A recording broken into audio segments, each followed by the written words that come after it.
हाय friends, मैं हूं Manav. Welcome to Movie Shoovy. करते हैं आप लोग पॉजिटिव सा नमस्कार। और ये जो वीडियो है स्पेसिफिकली आपके लिए, because I am trying to address some questions that are cropping in your head related to Dunki and Salaar. मैं तो अपने चैनल पे काफ़ी टाइम से इन दोनों मूवीज़ को मिला के दुलार बोल रहा हूँ।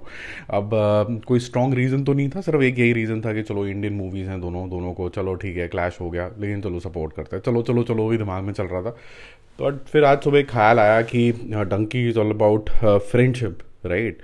And for your people you will give your life, तो चाहे वो वहाँ इंडिया से बाहर जाने की जद्दोजहद हो या इंडिया पे वापस आने की जद्दोजहद, तो एक फ्रेंड खड़ा रहेगा, कोशिश करेगा कि उसके दोस्तों को जो भी एंडवर है, जो भी उनकी चाहत है, उसके अंदर उसका पार्ट एंड पार्सल बने। कहीं ना कहीं Salaar is also about friendship, because two friends will stand for each other, और वो ईच अदर के लिए इतनी बड़ी बड़ी लड़ाइयाँ तक लड़ जाते हैं। तो in some manner it is about friendship, और दोनों ही मूवीज़ के अंदर फ्रेंडशिप के जज्बे को सेलिब्रेट किया जाएगा। थोड़ा सा हिंदुस्तानी जज्बा भी जो है, some feeling for your nation है something that you will also feel additionally in Dunki. ठीक है, तो ये थोड़े से मुझे इनके कॉमनैलिटीज़ लगी। बट इनके इंटरेस्ट लेवल किस तरीके से चल रहे हैं, बीएमएस के अंदर कितनी टिकटें बिक गई हैं, एडवांस के अंदर is it the right time to discuss even advance booking और नॉट। और क्योंकि आप बोल रहे थे कि बनाओ बनाओ बनाओ, तो मैंने बना दिया।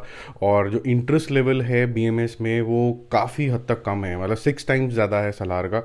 इसका इंटरप्रिटेशन क्या है, क्या there is a concern for Dunki और नॉट, ये सारी बातें हम करने की यहाँ पर कोशिश करेंगे। वीडियो थोड़ा सा ये लंबा हो सकता है, बट आपको सारी बातें यहाँ पर समझ में आ जाएंगी। तो पहले हम ये बात करते हैं कि डंकी जो रिलीज़ हो रही है टेक्निकली वो 21 को रिलीज़ हो जाएगी, 21 दिसंबर को इंटरनेशनली। तो काफ़ी सारे व्यू पॉइंट्स, काफ़ी सारे जो रिव्यूज़ हैं वो आउट हो चुके होंगे, और हम पब्लिक को एक्साइटमेंट या फिर नॉट सो गुड और एवरेज जो भी हमें सुनने को मिलेगा। वैसे शाहरुख खान की फिल्में जो होती हैं जनरली पहला जो वर्डिक्ट आता है वो ब्लॉकबस्टर का ही आता है, तो वैसा कुछ ऐसा रिस्पॉन्स आना शुरू हो जाएगा। सलहार का जो है, Salaar would be releasing on 22, but ये 22 को टू काउंटर डंकी ये रिलीज़ हो रही है मिडनाइट में ही, मतलब रात के 12 बजे जैसे ही बजेंगे आपके शोज़ लगने शुरू हो जाएंगे। This is a very typical OTT behaviour.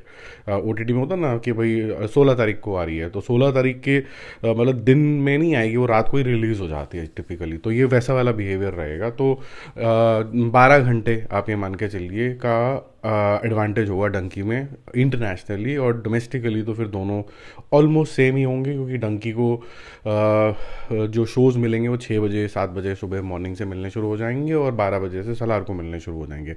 अब डंकी क्या उसको प्रीपोन करके पहले ही शो ले लेता है कि नहीं ले लेता है, गॉड विल टेल। लेकिन ये तो फॉर श्योर है कि अगर आप नॉर्थ की बात करेंगे, मतलब नॉर्थ सेगमेंट की बात करेंगे, विच इज़ नॉर्थ, मोटा मोटा वेस्ट एंड और लॉट ऑफ ईस्ट, ये सारा पोर्शन तो लार्जली जो है वो डंकी की तरफ फेवर जा रहा है। और ये मैं अपने मन से नहीं बोल रहा हूँ, आप इनका जो गूगल ट्रेंड्स हैं वहाँ जाएं, रिसर्च करें, खुद थोड़ी सी मेहनत करें, वहाँ पर आप देखेंगे तो ज़्यादा रुझान डंकी का उस साइड पे आ रहा है। और ईस्ट में इसलिए वही कलकत्ता साइड के अंदर शाहरुख खान की काफ़ी ज़्यादा फैन फॉलोइंग है, एक्सटेंडेड टू बांग्लादेश इवन।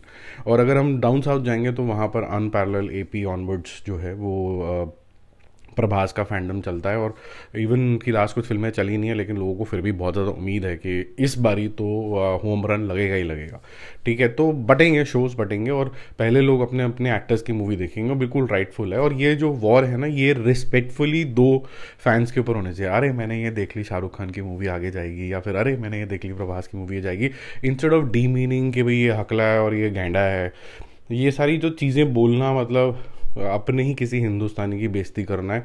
आप प्रभास के लेवल तक पहुंच के दिखा दो, आप शाहरुख खान के लेवल तक पहुंच के दिखा दो, नहीं पहुंच सकते तो फिर आप कैसे किसी को गैंडा या किसी को हकला बोल सकते हो। बट एनीवेज, लोगों की जितनी समझ है, जितना उनकी अपब्रिंगिंग होगी, तो वो अब दो चीज़ों के बारे में और बात करते हैं कि कितनी टिकटें बिकी हैं अभी तक, और इसकी एडवांस बुकिंग कब शुरू होने वाली है, और सलहार और डंकी का बीएमएस स्कोर से हम क्या इंटरप्रिटेशन निकाल सकते हैं।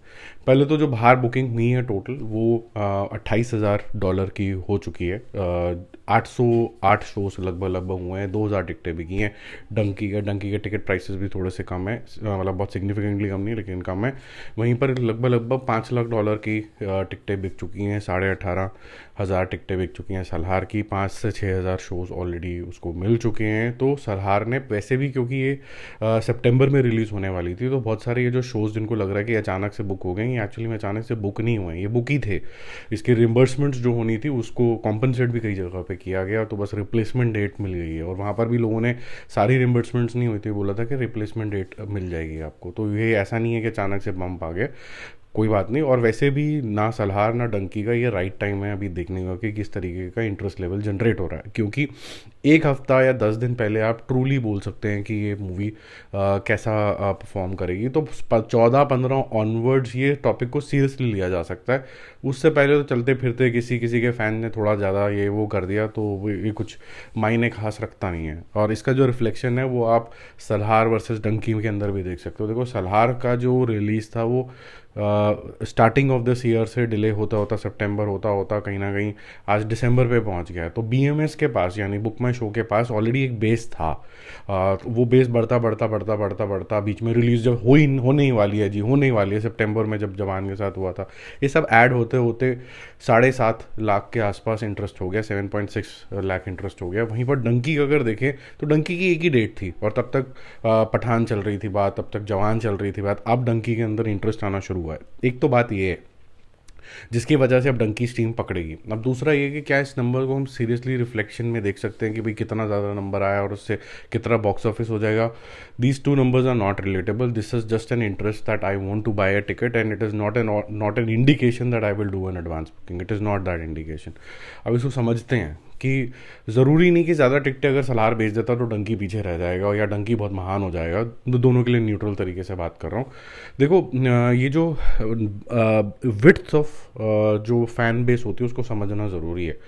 हिंदी सिनेमा का जो फैन बेस है over the last 20 years is shrinking और डाउन साउथ का एक्सपैंड हो रहा है। अब बोलोगे ये कैसी बकवास बात है, ये तो हमने कभी नहीं सुना, इतने फ़ैन बन गए, शाहरुख खान को अरबों लोग जानते हैं और दूसरे यूनिवर्स से भी लोग जानते हैं। एक मिनट जरा थाम जाओ।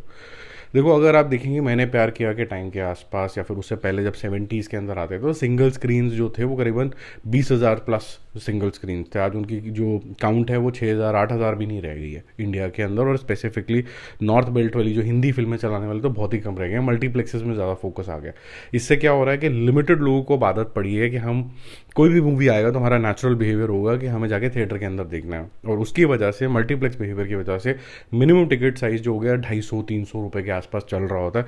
बहुत हद मार ली तो 235 रुपीज़ होता है। बहुत हद की मैं बात कर रहा हूँ। बट आपने हल्की सी भी पीछे सीट ले ली, आपने पॉपकॉर्न खा लिया, ये खा लिया, या बोलते हो यार ये तो जेब से 4-5 हज़ार रुपये निकल गए, फैमिली के साथ गया था। बट अगर आप ये एपी और अगर आप चेन्नई के साइड देखो, ये सारी साइड देखो, तो आप देखोगे कि यार एवरेज टिकट प्राइस 115 रुपये, हायर वाली टिकट 135 रुपये। अब उससे क्या होता है यार, 135 ही देते हैं क्योंकि जो इनकम लेवल्स हैं इंडिया के, अगर आप बोले कि जी कितना इनकम है यूजुअली लोगों का, वो तो पैरिटी तो ऑलमोस्ट हर स्टेट की बराबर ही होती है, कॉस्मोपॉलिटन से तो ऑलमोस्ट बराबर होती है।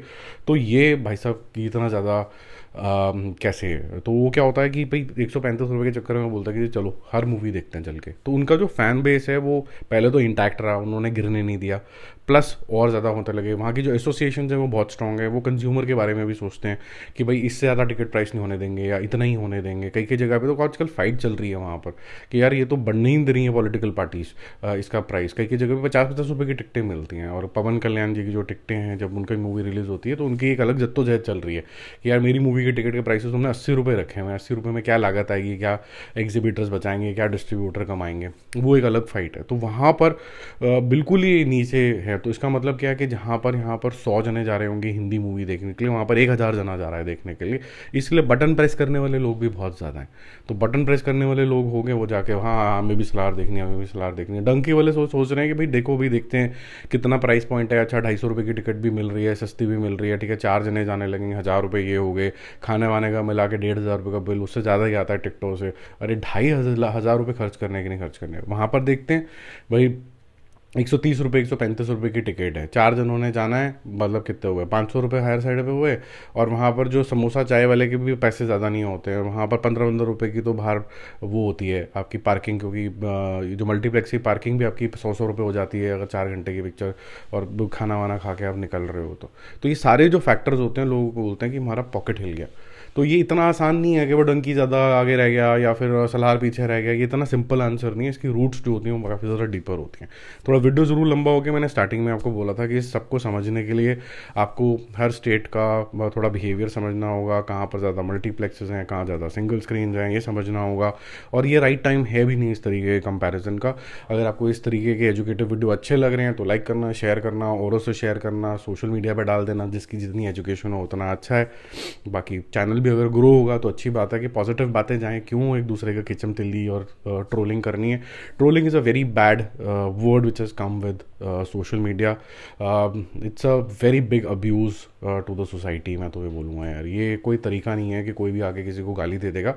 आप सड़क चलते के अंदर किसी को मोटा गेंडा हकला बोल के देखो, आपको पुलिस के अंदर वो बोलेंगे कि यार इसने मेरे से बदतमीजी कर ली, इसको अंदर करो.